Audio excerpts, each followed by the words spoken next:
பிரச்சனைகளை பார்த்து நான் கவலைப்பட்டிருக்கேனே தவிர எப்பவுமே பயந்து ஓடினது கிடையாது. எப்படியாவது சமாளிச்சிருவேங்கிற தைரியமும் நம்பிக்கையும் எனக்கு இருந்தது.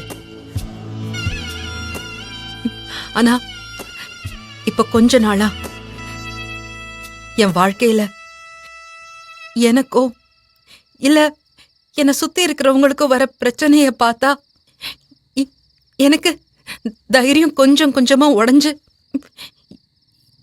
எனக்குள்ள எனக்கே தெரியாம பயம் வர ஆரம்பிச்சிருச்சு. எனக்கு எந்த பிரச்சனை வந்தாலும் அதை நான் தாங்கிப்பேன். ஆனா நான் ரொம்ப நேசிக்கிற என் குடும்பத்துக்கோ இல்ல எழலுக்கு ஏதாச்சும் ஒண்ணுன்னா அதை என்னால தாங்கிக்கவே முடியாது. ஒரு பக்கம் எழில யாரோ கொலை பண்ண பாக்குறாங்க,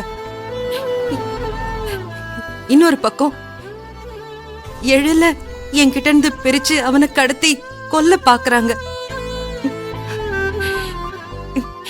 இந்த பிரச்சனை எல்லாம் போதாதுன்னு இப்போ சரவண வேலு ஒரு பக்கம்,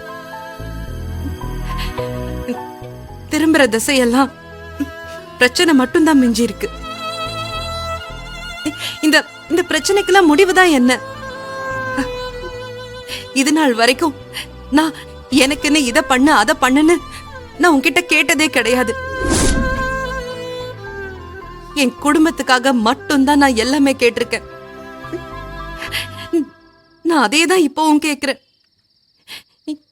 எந்த பிரச்சனையா இருந்தாலும் சரி, கஷ்டங்களா இருந்தாலும் சரி, அத எனக்கு மட்டும் கொடு. எழிலுக்கோ இல்ல என் குடும்பத்துக்கோ கொடுத்துறாத.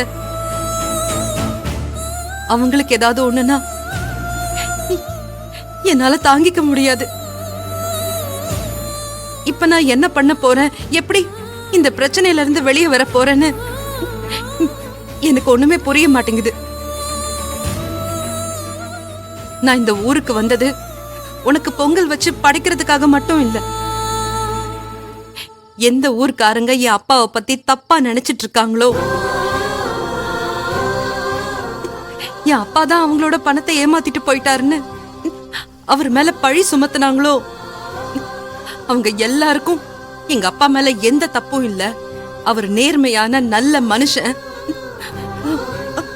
ஊர்க்காரங்க யாரையும் ஏமாத்தலன்னு நான் எல்லாருக்கும் புரிய வைக்கணும். என் அப்பாவுக்கு கொடுத்த வாக்க நிறைவேற்றுறதுக்காக தான் நான் இங்க வந்தேன்.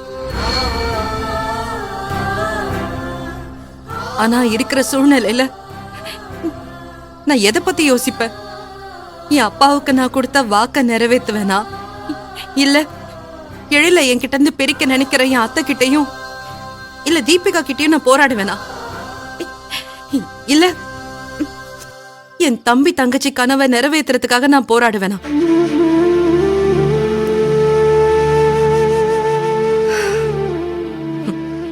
சரி, எப்படியும் போராடிதானே ஆகணும்.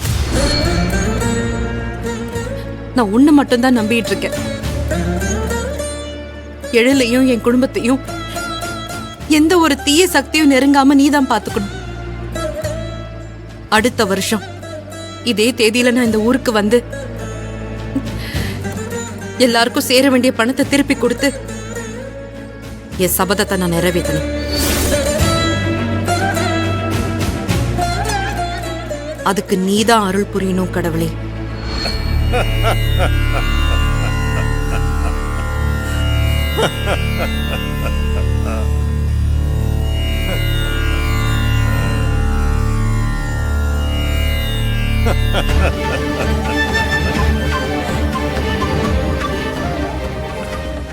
என்னம்மா அப்படி பாக்குற? எதுக்கு சிரிக்கிறான்னு பாக்குறியா? உன்னை சுத்தி பிரச்சனை எல்லாம் இடியாப்ப சிக்கல் மாதிரி சுத்தி சுத்தி வரும். அத நீ அவ்வளவு சீக்கிரமா அந்த முடிச்செல்லாம் அவுக்க முடியாது. இதெல்லாம் முன்னாடியே எழுதப்பட்டது. தப்பு பண்ணிட்டமா, நீ இந்த ஊருக்கு திரும்ப வந்திருக்கவே கூடாது. உனக்கு கல்யாணம் நடந்துருச்சு, எல்லா பிரச்சனையும் முடிஞ்சிருச்சுன்னு சாமிய பார்க்கவும் சந்தோஷமா உன் ஊரை பார்க்கவும் இங்க வந்திருக்க. ஆனா சந்தோஷத்தோட நீங்க வந்திருந்தாலும் போகும்போது சங்கடமாத்தான் இங்கேருந்து போவ. இதுக்கப்புறம்தாம்மா உனக்கு நிறைய சவால்கள் இருக்கு. உங்க அப்பாவோட சத்தியத்தை காப்பாத்தணும்னு சொல்லி ஊர் மக்கள் கிட்ட சவாலா பேசினேன்ல, அத நானும் பார்த்தேன். நீ அந்த சவால்ல ஜெயிக்கிறியோ தோக்குறியோ அது எனக்கு தெரியாது. அது முன்னாடியே நிர்ணயிக்கப்பட்டது. ஆனா நீ அடுத்த வருஷம் இங்க வரும்போது இந்த மண்ணுல காலடி நீ எடுத்து வைக்கும்போது உன் குடும்பத்துல நீ ரொம்ப நேசிக்கிற ஒரு உசுர நீ இழந்திருப்ப. ஐயோ!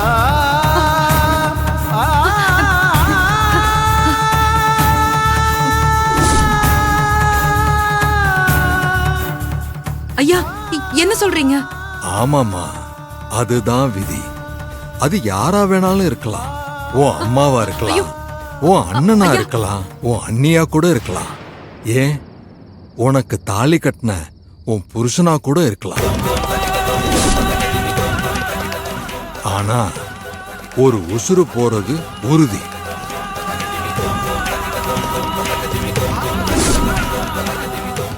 சாமி கிட்ட நல்லா வேண்டிக்கிட்டு ஒவ்வொரு அடியும் பார்த்து எடுத்து வச்சு வாழ்க்கைய நகத்துமா.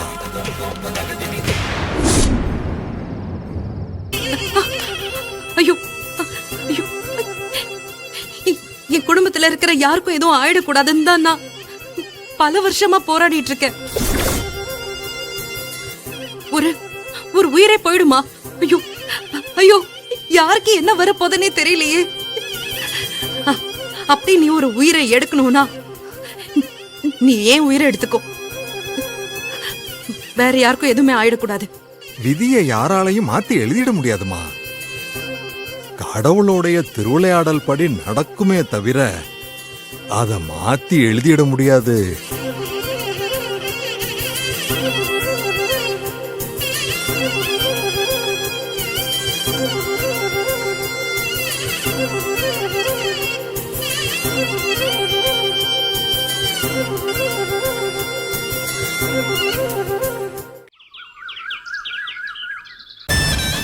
இதெல்லாம் ரொம்ப தப்பு தயாளன். உங்க பொண்ணை கொஞ்சம் கண்ட்ரோல் பண்ணி வைங்க. ரொம்ப ஓவரா பண்ணிட்டு இருக்கா. மேடம், என் பொண்ணு பக்கம் இருக்கிற நியாயத்தை கொஞ்சம் யோசிச்சு பாருங்க. என்ன யோசிக்கணும்?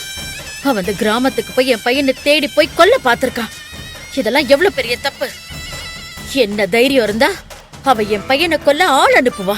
This is too much. என்ன டோட்டலா அவ சைக்கோவா மாறிட்டு இருக்காளா? மேடம், என் பொண்ணு அப்படிலாம் சொல்லாதீங்க. எனக்கு செம கோவம் வருது. உங்க கோவத்தை தூக்கி குப்பையில போடுங்க. உங்க பொண்ணு இதே மாதிரி பண்ணிட்டு இருந்தானா நான் என் பையனுக்கு வேற யாரையாவது கட்டி வச்சிருவேன். ஜாக்கிரதை.